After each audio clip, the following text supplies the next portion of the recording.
کہ صحابہ اور اہل بیت میں سے حضرت خدیجۃ الکبریٰ وہ ہستی ہیں جن پر حضور نے کبھی جلال نہیں فرمایا، کبھی غصہ نہیں فرمایا، حضور کبھی ناراض نہیں ہوئے۔ تو اس حوالے سے بھی حضرت خدیجۃ الکبریٰ کو بہت مقام حاصل ہے، بہت عظمت حاصل ہے۔ جیسے کہ میں نے پہلے عرض کیا کہ حضرت خدیجۃ الکبریٰ کی 20 نوکرانیاں تھیں، درجنوں غلام تھے، کبھی کوئی کام خود نہیں کیا تھا۔ بخاری شریف میں موجود ہے، ایک دن حضور کے لیے کھانا پکایا، اور بخاری شریف میں موجود ہے جب وہ کھانا دینے حضور کو آئی نا تو حضور نے فرمایا کہ خدیجہ تم سے پہلے جبرائیل امین آئے تھے اور انہوں نے مجھے کہا، عرض کیا یا رسول اللہ صلی اللہ علیہ وسلم کہ آقا خدیجہ آپ کے لیے کھانا برتن میں ڈال کے لا رہی ہے، اور جب وہ آ جائے نا تو انہیں کہیے گا کہ ان کا رب انہیں سلام کہتا ہے۔ میرے دوستوں بزرگوں نوجوان ساتھیوں، وہ جن کے لیے رب کعبہ کے سلام آئے، خود سوچیے ان کا کیا مقام ہوگا۔ اگر کسی کا کوئی انتقال کر جائے وہ تو دن سے زیادہ سوگ نہ کرے، اور اگر کسی عورت کا خامد فوت ہو جائے تو وہ 4 مہینے 10 دن تک سوگ کرے۔ اور جب حضرت خدیجۃ الکبریٰ کا وصال ہوا اور قریب ایام میں حضرت ابو طالب کا وصال ہوا تو حضور نے اس سال کا نام غم کا سال رکھا۔ نبی پاک نے اس سال کا نام غم کا سال رکھا۔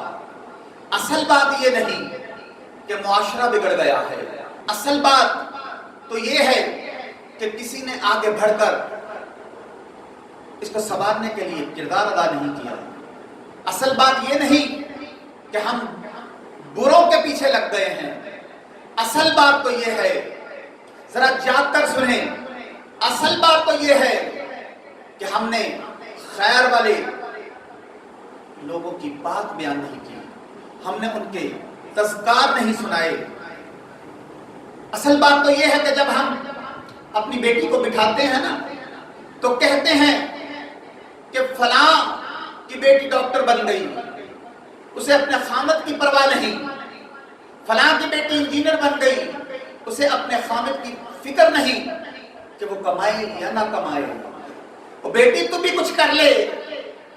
ہمیں چاہیے کہ ہم جب بھی اپنی بیٹی کو بات سمجھائیں حضرت خدیجۃ الکبریٰ کا طرز حیات بتائیں، حضرت فاطمہ الزہرا کی بات بتائیں، حضرت عائشہ صدیقہ کی بات بتائیں، یا حضرت حفصہ کی سنائیں۔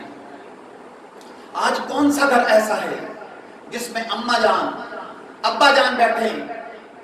بلکہ میں تو یہ کہوں گا کہ ماں کی یہ ڈیوٹی ہے، اس کی ذمہ داری ہے کہ وہ اپنی بچیوں کو بٹھائے اور حضرت خدیجۃ الکبریٰ کا طرز حیات بتائے، ان کے تذکرے چھیڑے۔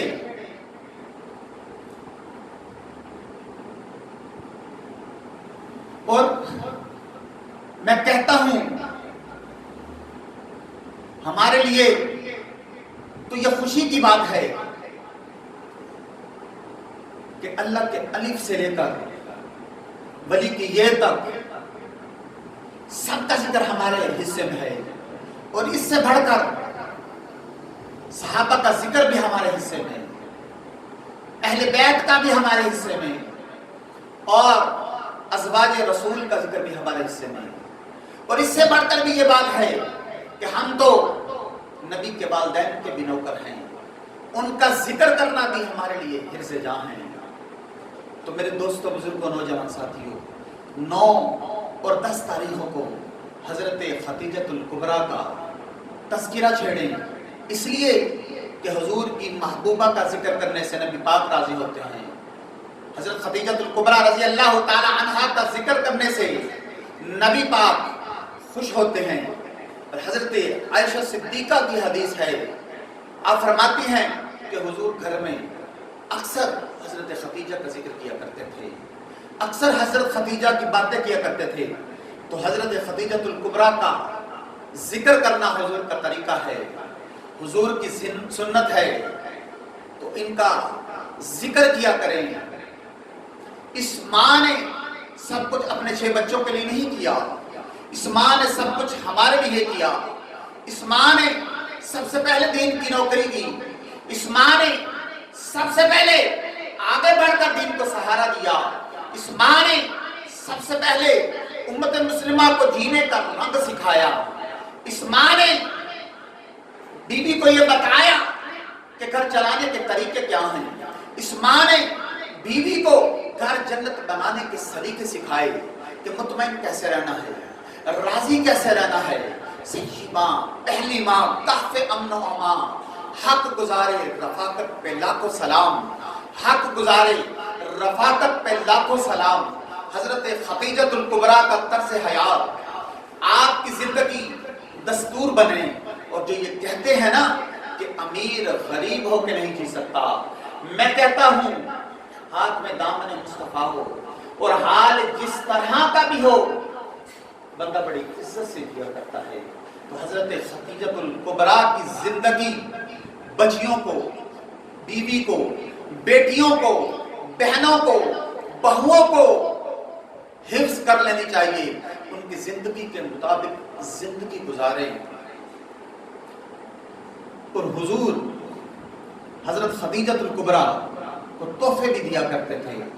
آخری روایت سنا کر گفتگو کو سمیٹنے لگا ہوں۔ کسی جنگ میں سے ایک ہار آیا اور حضور نے وہ حضرت خدیجہ الکبریٰ کو دیا۔ حضرت خدیجہ نے اپنی سب سے بڑی صاحبزادی، اپنی بڑی شہزادی جناب زینب کا نکاح کیا تو وہ ہار ان کو تحفے میں دیا، اور بعض روایات میں یہ بھی ملتا ہے کہ وہ ہار تھا ہی حضرت خدیجہ کا۔ حضور کے بڑے داماد جناب زینب کے خامد جنگ بدر میں کافروں کی طرف سے لڑتے ہوئے گرفتار ہوئے۔ حضور نے فدیہ مقرر کیا، فرمایا اتنے پیسے دو اور چلے جاؤ۔ اس وقت کافروں سے نکاح کرنا ممنوع نہ تھا، اور حضور کی بڑی صاحبزادی ان کے نکاح میں تھی۔ حضور کی بڑی صاحبزادی ان کے نکاح میں تھی۔ انہوں نے اپنی بیوی کو مکہ میں پیغام بھیجا، اور بیوی چونکہ حضرت خدیجہ الکبریٰ کی صاحبزادی تھی، وہ خامد کے حقوق جانتی تھی، خامد پہ احسان کرنا، اس پر قربانی دینا جانتی تھی۔ انہوں نے اپنے گلے سے ہار اتارا اور فدیے کے لیے بھیجا۔ صحابہ کہتے ہیں جب فدیہ پہنچا اور ہار حضور کی گود میں آیا تو محفل کا عجب رنگ دیکھا۔ حضور کے اتنے آنسو بہے کہ محفل عجیب ہو گئی، اتنے آنسو بہے کہ محفل عجیب ہو گئی، اور حضرت ابو بکر صدیق فٹافٹ آ کر حضور کے قدموں میں بیٹھے۔ عرض کیا محبوبہ کیا ہوا؟ حضور نے فرمایا ابو بکر تمہیں پتا ہے کہ یہ ہار کون سا ہے؟ حضور کون سا ہے؟